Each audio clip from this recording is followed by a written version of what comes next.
Haaland, Achraf Hakimi, arguably the best right-back in world football, Brahim Diaz, Ez Abde, Alex Surlot, Martin Odegaard. You can keep going, there's a lot of them. And keep tabs as well on Julian Ryerson of Norway, the right-back who loves to get forward. Morocco have chosen slightly easier fixtures to warm up for this one. Burundi a 5-0 win. And from the Madagascar 4-0 victory on Tuesday, 6 changes incoming. Bono in goal, Hakimi, Unahi, Brahim Diaz, Chadi Riyad and Neil El Ainawi. Diaz and Ez Abde providing the width for Ismail Said Bari.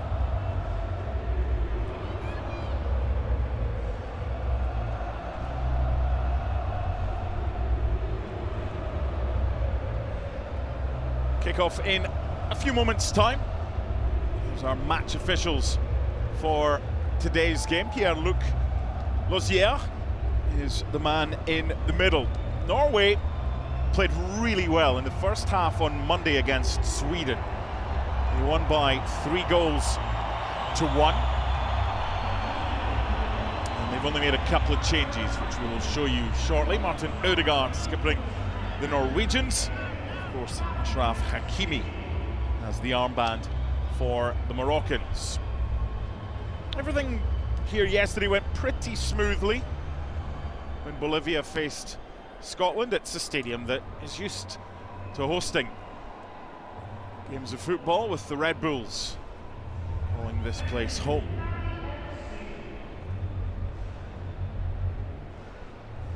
Jurgen Strand Larsen is replaced by Erling Haaland. Martin Odegaard comes in for Oscar Bob. Hopefully those 2 officials will not be required. And the Norway starting 11 presented by Bet Online. A back 4 that will probably be the back 4 that starts in their first game against Iraq in Group I in Boston on the 16th of June. Just those 2 changes, with Haaland coming in for Strand Larsen and Odegaard for Bob. They went 4-4-2 against Sweden. The likelihood today, with Arsnes and Berge and Odegaard more central midfielders, is that they will play a 4-3-3. Erling Haaland likely to be the man through the middle, so Surlot will have to play a little bit wider than he normally does for Atletico Madrid. Antonio Nusa is a talent. He'll start on the left-hand side. Really looking forward to this one. The live FIFA rankings have Morocco in 7 and Norway in 31. That could be a false position for Norway, because, as a lot of people have been talking about, they are a potential dark horse in this year's World Cup. This is the last fixture for the 2 sides before we get underway, and it's like a repeat of the Champions League final, with kicking the ball out of play to immediately press your opponent deep inside their half. We've seen that before, Rodri. Yes, we've seen that before, but not very often, Mark, and that's why it is still seems so strange for all the football fans. A lot of Real Madrid fans in attendance as well, keeping tabs on Brahim Diaz. Ryerson on the right-hand side had a really good game against Sweden, got 2 assists on Monday at the Ullevål in Oslo. This is Martin Odegaard. Probably 80% of the crowd are supporting Morocco. They'll begin their campaign in New Jersey against Brazil. Good pressure in the early stages. Nusa trying to get back to help out. Well mopped up by Arsnes. Want that one back, just trying to bend it in with the outside of the right foot. Erling Haaland immediately making the gesture, the kind of ball that he wants. And as expected, Surlot playing off to the right-hand side, with Haaland through the middle and Nusa on the left.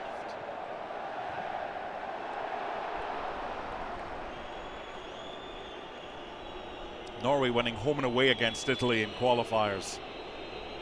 2 results, especially the win in Italy, that made many sit up and take notice. It's a tough group though, with Senegal and France Got a feel for Iraq. That's a tough ask. Good challenge, no foul, and this is Saibari. Big opportunity for the Moroccans. Right across the face and cleared away with Urian Nuland, the goalkeeper. Trying to get close to that one. Here's Saibari. Hakimi.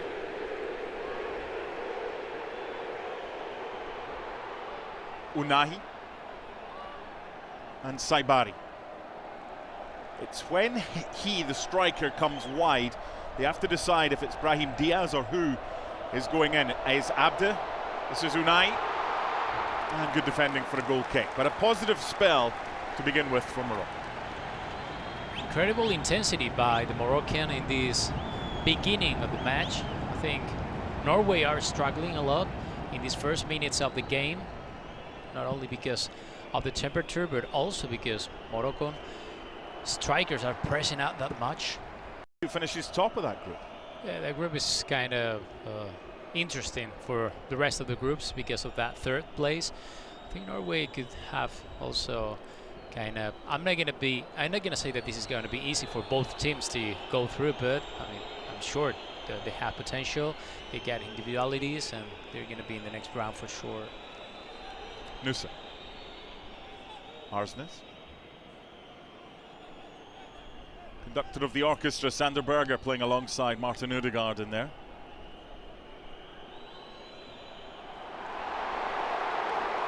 Sloppy from Rierson. He's off to the races. Brahim Diaz. 1-0.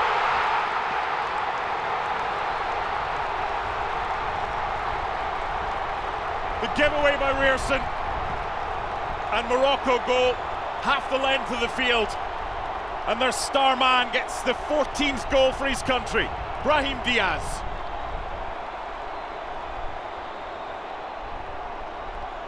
Great transition by Morocco. How they broke those Norwegian lines. The speed, the combination up there, and indeed, Brahim Diaz. That was great, the shoot. And, you know, he had another option, but it was a great, great goal. Not sure what David Moller-Wolf is doing, just standing off Brahim Diaz. Allowed him far too much space, far too much time. And the 26-year-old punishes Norway. Great work from Ez Abdet on the left-hand side. The decoy run was made by Saibari. Brahim Diaz was always going to be the target if he was in space. And the perfect start, celebrated by the majority of the crowd inside Sports Illustrated Stadium. After what happened in the Qatar World Cup, all the people were thinking about what version of Morocco we will see on this World Cup, and it's going to be like a very similar version, because we've seen that they are really strong back in defense, and we've seen in this goal how the two seasons are great still. To the other end now, a chance for the equalising goal. Still alive. Rierson couldn't find a teammate initially, and then cleared away by Issa Diop. Tempo continuing, no foul, on we go. Canadian referee perfectly happy with that challenge. This is Surlot now on the left. Good defending. Double team from Morocco, and the fans are loving the energy shown by their side.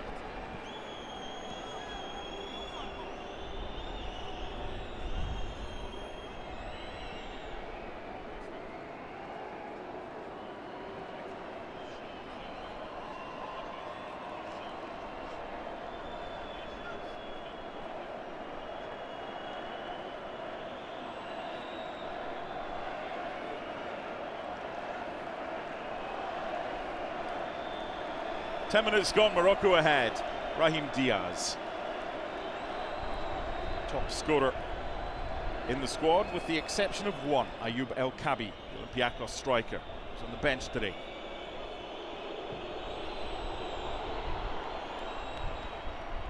One of the things Norway are very good at is getting it forward and quickly into the box for their target men. Cross wasn't the best, but they still have possession. Nusa back to Muller-Wolf.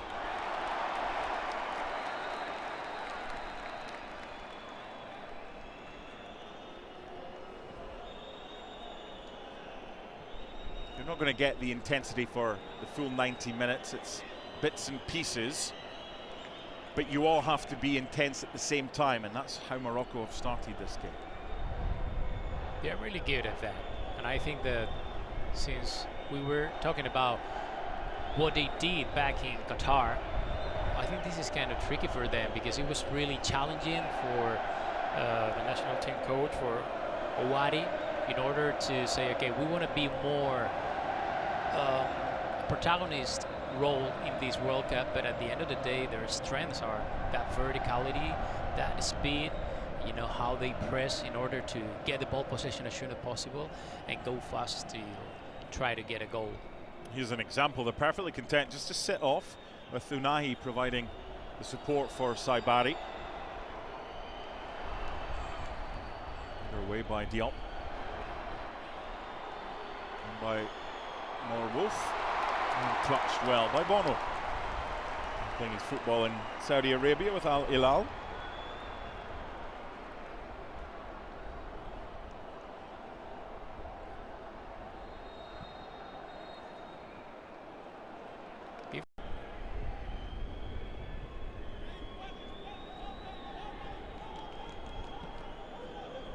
They pick and choose when to press the Norwegian defence.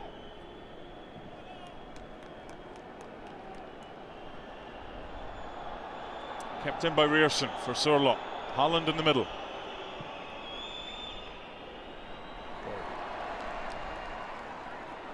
One back by Nusa. Referee saying the ball was won, no complaints from Nusa. And the free kick for Norway for the foul by Sanderberg. No complaints about that fall. Brian Diaz looks at his national team coach, trying to get some indications.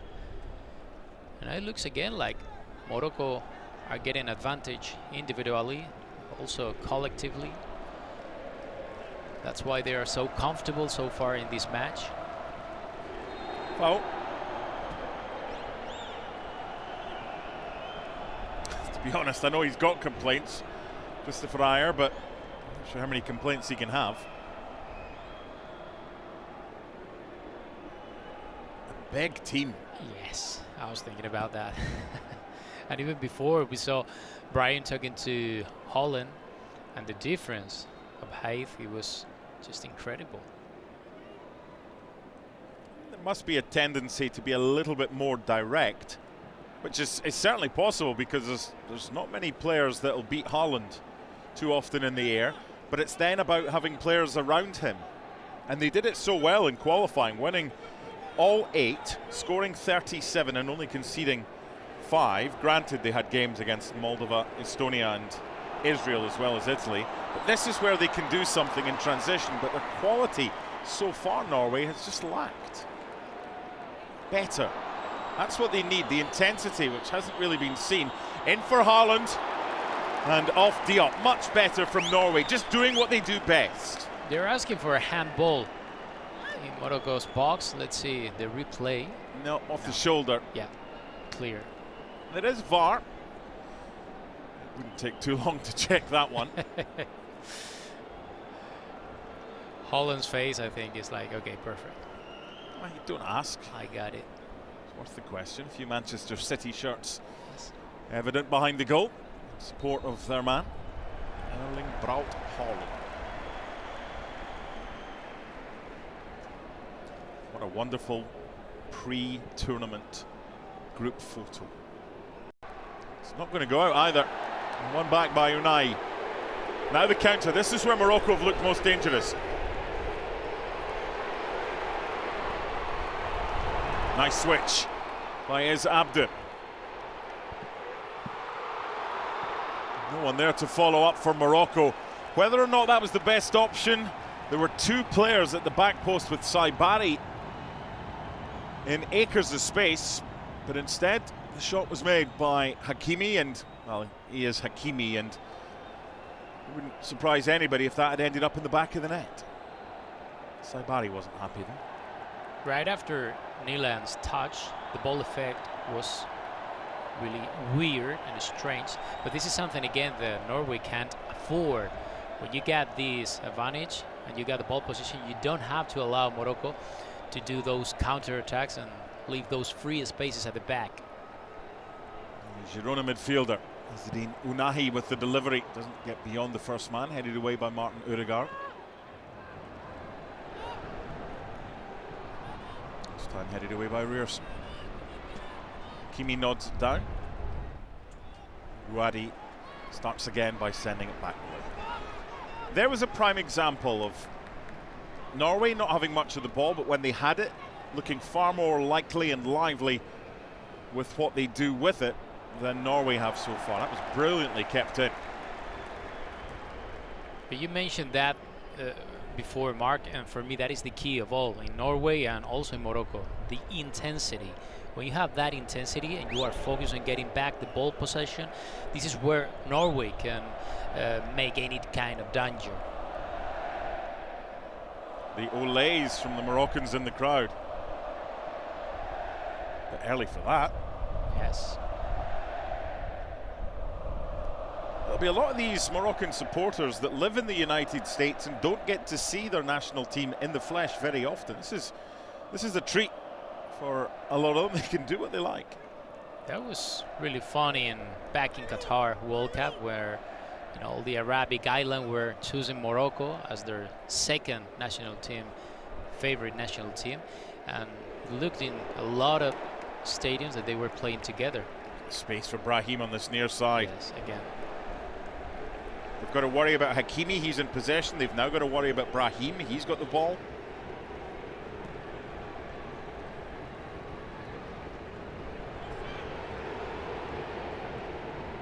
Once Hakimi goes forward into that area he's in right now, he does distract the opposition. Just drifts in from Brahim. That would have been special from Ez Abdet. That was the same combo for the opening goal. But this time it was in reverse and so close to number 2. That was about to be one of the best goals of the season so far. Great game by Morocco. How he controlled Brahim and how he delivered to Eze inside Norway's box. That was almost incredible. But it's too easy for Morocco to get that delivery. You saw how easy it was for Brahim Diaz to get space for the opening goal with David Muller-Wolf too far off him. And there's the card for Pearson. Years ago in Spain, when he was trying to figure out if he wanted to play for Morocco or for Spain, I think he did it right. First of all, because he was going to be more important in Morocco rather than in Spain. He was going to play a good role in Spain anyway, but not maybe a starting role every single game as he's doing in Morocco. So I think, this is about heart at the same time too. The changes looking to team up. It's a strong challenge, but a fair challenge and a legal one according to the referee. We do have VAR today, which can only intervene if it's inside the box or if it's a potential red card challenge, which the latter certainly doesn't seem like it was. Yeah, good decision for the referee in this case, because I think he touched the ball. But anyway, let's see, because looks like these substitutions have made a positive effect on Morocco. 4 of these players aren't even in the squad of 26. They've just brought them along for a bit of experience. You can play them in the friendlies and the warm-ups. That's actually what happened to Tyler Fletcher, the son of Darren Fletcher, the Man United former midfielder. His son ended up part of the Scotland squad when Napoli's Billy Gilmore got hurt last week against Curaçao. Rahimi.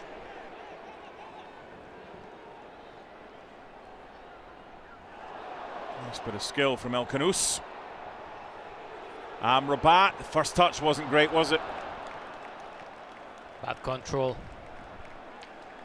And this is strange because he had kind of space in order to think twice and to control better the ball, but I think he He was a bit nervous. And Rabat made a great job back in Qatar World Cup for Morocco. He was one of the best Morocco players.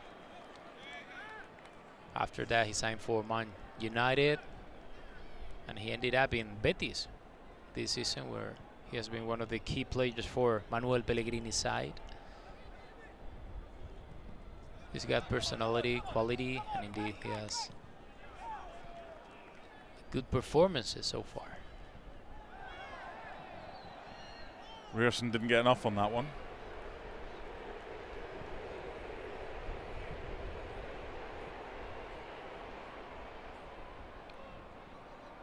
Maimouni gets the free kick.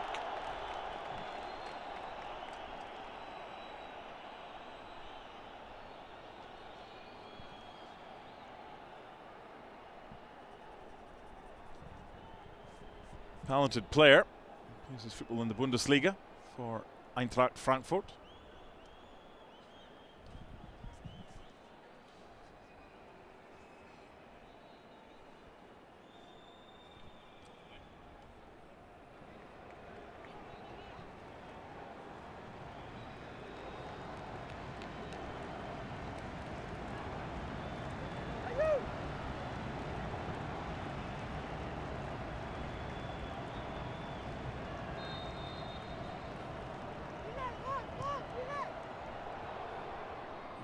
A line of 4 Norwegian players ensuring that ball is being headed clear.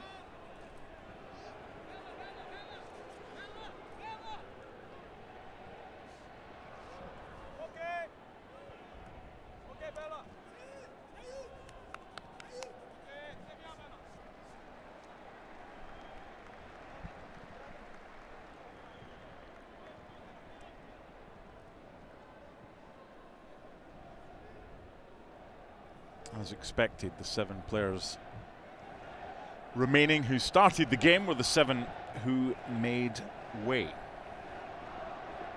Looked like Morocco are fresher in this part of the second half. They are getting the ball possession again.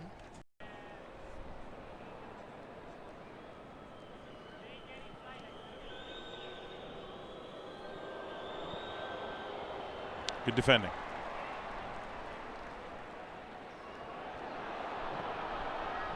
Under pressure, they got away with it. I think you'll see the tempo increased exponentially for all the World Cup games compared with teams playing in these friendly matches. You listen to all their pre-game press conferences of the managers and all the post-game. Pre-game, it's I just want to avoid injuries. Look at Ancelotti last night with Wesley, the right back. He's now out the squad. Post-game, it's all about I'm glad we avoided injuries if that's the case. Rierson's still on though. Looking forward to watching him at the World Cup. That's a nasty ball. Got away with that. Look again the pressure that Morocco are doing on Norwegian construction. Ball in field by Oscar Bob. The effort from Jürgen Strand Larsen is blocked.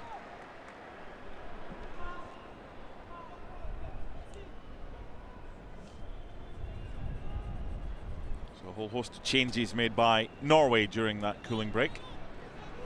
Here's one of them, Oscar Bob.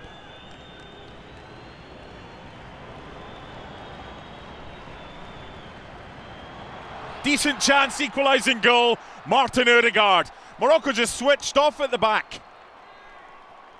No one picking up Ødegaard, and with 15 minutes to go, Norway's back on level terms, but Morocco defensively falling asleep.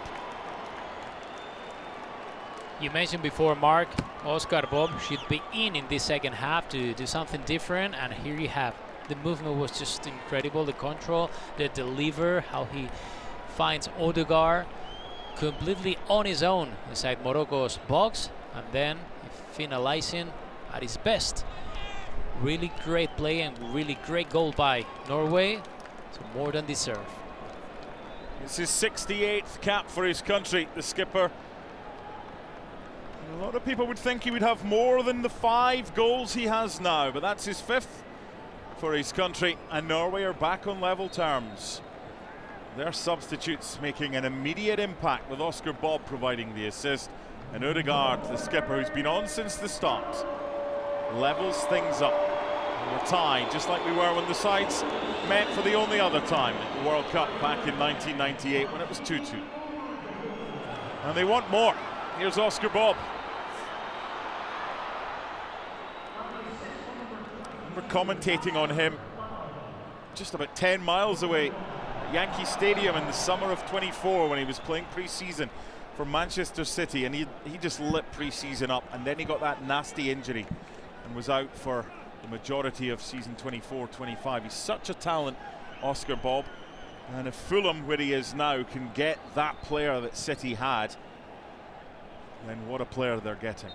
Yes, 100%, and how important to be fast, quick and intelligent is for a national squad like Norway. In this case, we were thinking in the first half that Norway would need something else apart from Nusa, that he was the only player that was performing at his level.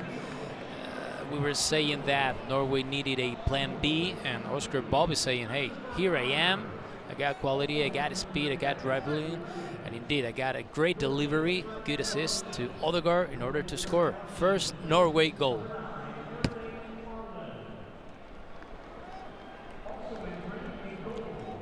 Stadium announcer just going through the replacements and informing the crowd that Erling Haaland was replaced by Jørgen Strand Larsen. Changed the goalkeeper with Egil Selvik of Watford between the sticks now.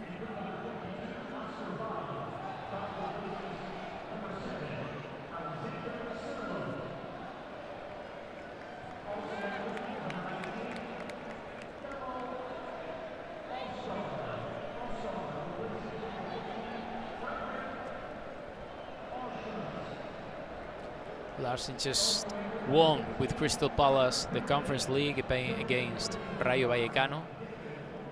It's the same profile, rather, than Sorloth and Haaland. Really tall guy. He can play as a header. He can play with the feet really well. Good quality. Interesting play. Rahimi. Lively since coming on at half-time for Ez Abdi.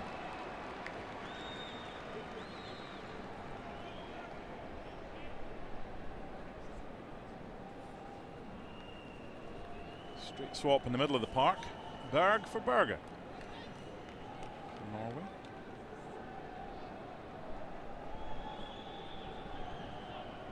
I wonder how many of their starting 11 that both coaches have got pretty much firmed up and an idea that this is what they're going to do. You see Christian Thorsvedt coming on. And for those of you of a certain vintage, you might remember his father, Eric. He's a goalkeeper at Spurs. Here's the goal again for Martin Ødegaard as he goes off the pitch.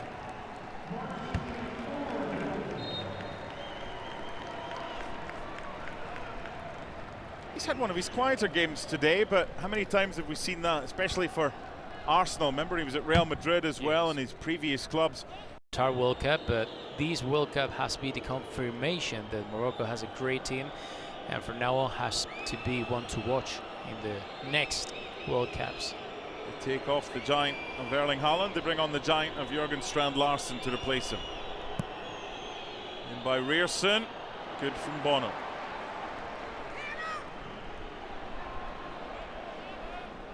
They've lacked quality, Morocco, in getting the ball clear in the last 15-20 minutes or so. Everything's just coming straight back to them. Solbakken still has the touch. That probably should have been a foul by Torbjorn Hegem on goalkeeper Bono, but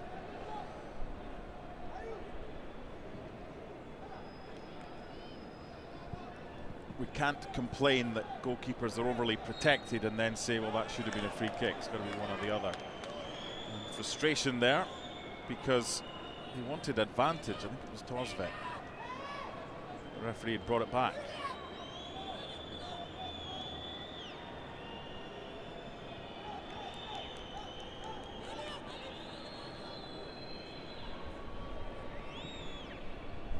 looked lively since coming on, Christian Torfe. I'm sure Dad would have tried to see if he wanted to be a goalkeeper, his son, but he had other ideas. He's done well at Sassuolo in Serie A. Former home of Roberto Di Zerbi. Norway definitely ending this game much stronger. Good tackle that one by Rahimi. And that's the last thing you want if you're Ståle Solbakken. Your best defender, who's also probably your best right midfielder and your best right winger. An innocuous challenge 2.5 minutes before the end of a game that you wonder, why is he still playing here? That's it. That's it. You don't have to risk in this part of the match, because if not, you're gonna have some problems, and that's what both coaches don't really desire. I mean, he's okay. He's back on his feet, but just a little bit of a warning. Yes. Morocco to the other end. Good tackle. They'll get a corner though. 2 minutes plus added time remaining. There's been a lot of stoppages plus the cooling break, so there's probably about 10 minutes left in this game.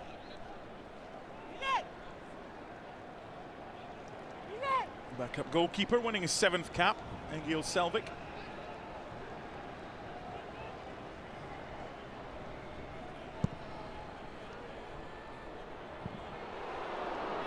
That's a chance.